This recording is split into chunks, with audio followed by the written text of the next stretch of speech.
जीत fix.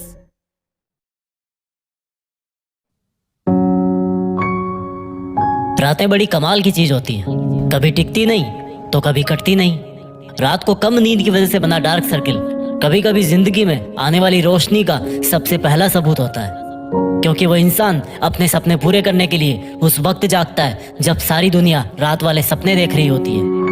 कई लोग breakup से दुखी है, कोई धोखा खा रहा है, कोई चीट कर रहा है, कोई इग्नोर कर रहा है तो कोई रातें खराब कर रहा है। रात में किसी और इंसान के इश्क में जगोगे तो कोई गारंटी नहीं कि सुबह खुल के मुस्कुरा पाओगे या नहीं, लेकिन अगर रात को किताबों के लिए जगोगे तो सुबह एक सुकून भरी मुस्कान होगी।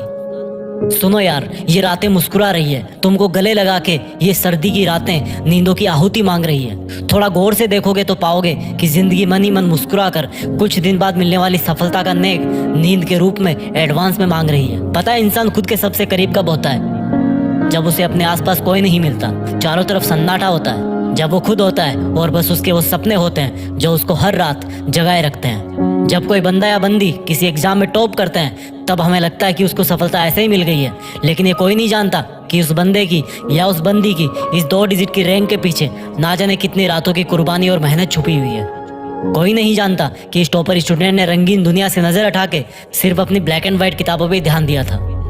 ब्लैक एंड व्हाइट किताबें जो दिखने में जितनी रंगहीन और बोरिंग होती है, वो उनसे प्यार करने वाले और पढ़ने वाले की जिंदगी में उतना ही ज्यादा रंग भरती है। ठीक उसी प्रकार से ये रातें भी सिर्फ काली दिखने में होती है, लेकिन वो इसलिए काली होती है क्योंकि वो अपनी चमक रातों में मेहनत करने वालों की जिंदगी के लिए बचा के रखती है। ये जनवरी फरवरी का मौसम अलग ही होता है, कोई ख्वाब पूरे करने के लिए जागता है तो कोई बर्बाद होने के लिए सोता है। अपने मन के घोड़ों को इधर उधर से हटा के सिर्फ उस पे फोकस कर जो तेरी असली पहचान इस दुनिया के सामने लाएगा।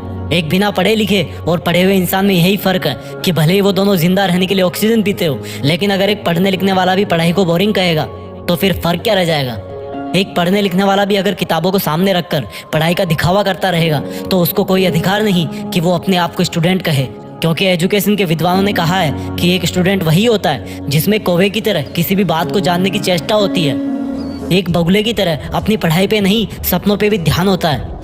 वो एक कुत्ते की तरह हमेशा चौकन्ना होकर सोता है, जितनी जरूरत हो उससे थोड़ा कम खाना खाता है और घर से दूर रह के भी पढ़ाई कर सकता है। जिस बंदे में ये 5 लक्षण होते हैं वो एक आदर्श विद्यार्थी होता है। इनके अलावा एक और गुण मैं इस जीत फिक्स के माध्यम से विद्यार्थियों के साथ जोड़ना चाहता हूँ, वो एक सच्चा देशभक्त होना चाहिए। उसको देश में अपना नहीं बल्कि दुनिया में देश का नाम करना चाहिए। जय हिंद, वंदे मातरम।